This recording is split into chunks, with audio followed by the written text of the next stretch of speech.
নমস্কার বন্ধুরা, অপর্ণা কিচেন ব্লগের আবারও একটা নতুন রেসিপিতে সবাইকে স্বাগত জানাই। বন্ধুরা কেমন আছেন? আশা করি ভালো আছেন, সুস্থ আছেন, যে যেখানেই আছেন। তো আপনাদের ভালোবাসাতে আমিও খুব ভালো আছি। তো প্রথমেই জানাই আমার সব বন্ধুদের আবারও একবার শুভ নববর্ষ। তো তারপর বলি, চ্যানেলটিতে যদি নতুন কোনো বন্ধু হয়ে থাকেন সাবস্ক্রাইব করে আমার পাশে থাকবেন। তো চলুন রান্নাটা এবার শুরু করা যাক। তো প্রথমে আমি চিংড়া মাছগুলো ছাড়িয়ে নেব। তো দেখুন এইভাবে ছাড়িয়ে নিচ্ছি। তো একটাই অনুরোধ করব, পুরো ভিডিওটাই দেখবেন, স্কিপ করবেন না কেউ, কারণ আমি বেশি বড় ভিডিও দিই না, ছোট ভিডিওই দিই। সেই জন্যই বলছি, অনুরোধ করছি, স্কিপ করে কেউ দেখবেন না, এটাই আমার অনুরোধ। তো দেখুন মাছগুলো এইভাবে ছাড়িয়ে নিচ্ছি। তো পুরো ভিডিওটা দেখবেন, আশা করি ভালো লাগবে। তো ভিডিওর স্ক্রিপ্টগুলো আমি আগেই নিয়ে রেখেছি। তো বছরের শেষ, তো সবাই বলে শেষ ভালো যার সব ভালো তার। তো শেষের দিন তো চিংড়া মাছ এনেই রান্না করেছিলাম, সেটাই আপনাদের সাথে শেয়ার করলাম। দেখুন কতগুলো মাছ দেখিয়েছিলাম, তো ছাড়িয়ে দিতুন এইভাবে, এই এতটাই মাছ দেখাচ্ছে। তো বড় বড় দুটো দাঁড়া ছিল, তো সেগুলোও নিয়ে নিয়েছি। তো এই দাঁড়াগুলো খেতে কে কে ভালোবাসেন অবশ্যই কমেন্টে জানাবেন। তো আমার তো খুব ভালো লাগে, তো আপনাদের কার কার ভালো লাগে। তো এবার দেখুন এই মাছের ভেতর আমি ঝাঁটপিচ দিয়ে দিচ্ছি, কারণ যদি রান্নার সময় ভেঙে যায় সেই জন্য এইভাবে প্রত্যেকটা মাছের ভেতর ঝাঁটপিচ দিয়ে দিচ্ছি, যাতে গোটা থাকে সেই জন্য। তো দেখতে থাকুন। তো সব হয়ে গেছে, আমি ধুয়েও নিয়েছি। তো এবার চলুন লবণ মাখিয়ে নিচ্ছি। তো পরিমাণ মতো লবণ, হলুদ গুঁড়ো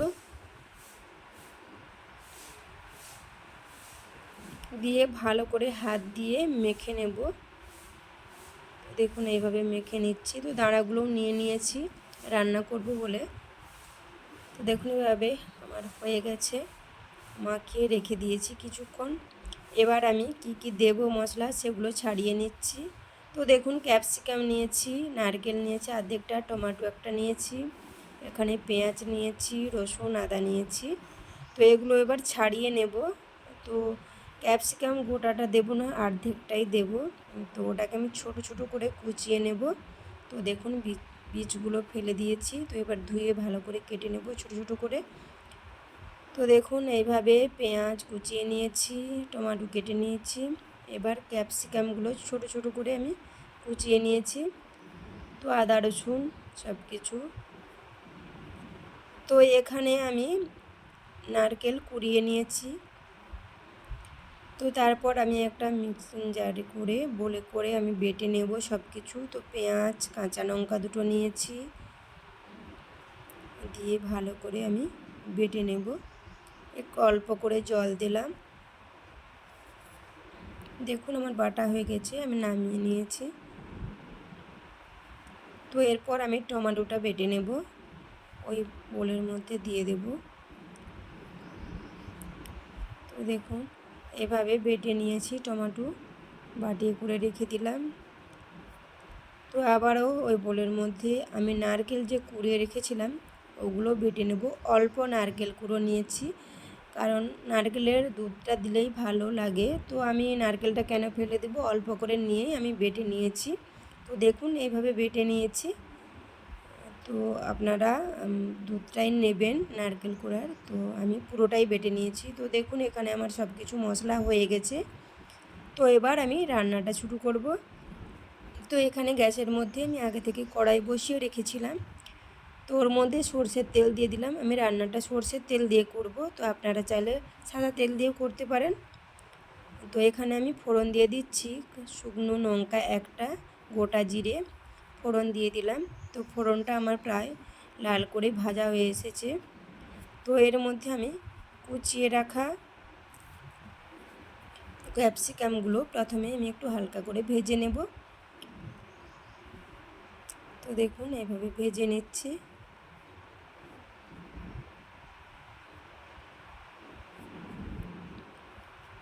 তো দেখুন তো ভাজা হয়ে গেছে। তো ওর মধ্যে আমি বেটে রাখা পেঁয়াজগুলো দিয়ে দেব। দেখুন পেঁয়াজগুলো দিয়ে আবারও একটু কষিয়ে নেব।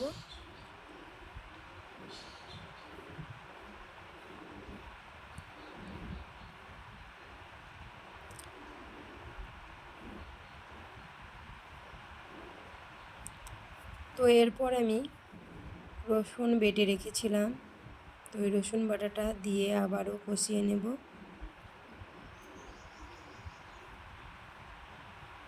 তো দেখুন আদা রসুন বেটে রেখেছিলাম দিয়ে দিলাম, দিয়ে ভালো করে কষিয়ে নিচ্ছি। না একটু ভালো করে কষালে আদা রসুনের যে কাঁচা গন্ধটা থেকেই যায়, সেজন্য ভালো করে কষিয়ে নিলাম। তো এবার পরিমাণ মতো লবণ দিয়ে দেব। তো দেখুন লবণ দিয়ে দিলাম, এরপর হলুদ দিয়ে দেব, শুকনো লঙ্কা। তো লঙ্কাটা যে যার পরিমাণ মতো দেবেন, যতটা ঝাল খেতে পছন্দ করেন। তো আমি আমার যতটা লাগে আমি ততটুকুই দিয়েছি। দেখুন এবারে সব কিছু দিয়ে ভালো করে একটু কষিয়ে নিচ্ছি। তো এরপর বেটে রাখা টমেটোগুলো ওর মধ্যে দিয়ে দিলাম, দিয়ে ভালো করে আবারও কষিয়ে নেব। তো আপনারা চাইলে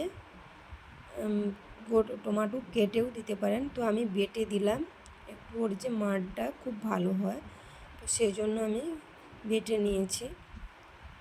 তো এরপর আমি লবণ হলুদ মাখিয়ে রেখেছিলাম, তো সেই চিংড়া মাছগুলো ওর মধ্যে দিয়ে ভালো করে আবারও বেশ কিছুক্ষণ কষিয়ে নেব। দেখুন আপনারা চাইলে হালকা করে ভেজে নিতে পারেন, তো ভাজার থেকে কাঁচা মাছের টেস্ট একটু আলাদাই হয়, সেই জন্য আমি কাঁচা মাছটাই রান্না করলাম। তো দেখুন আমি সব দিয়ে একটু ভালো করে আবারও কষিয়ে নিচ্ছি। দেখুন এইভাবে কষিয়ে নিচ্ছি।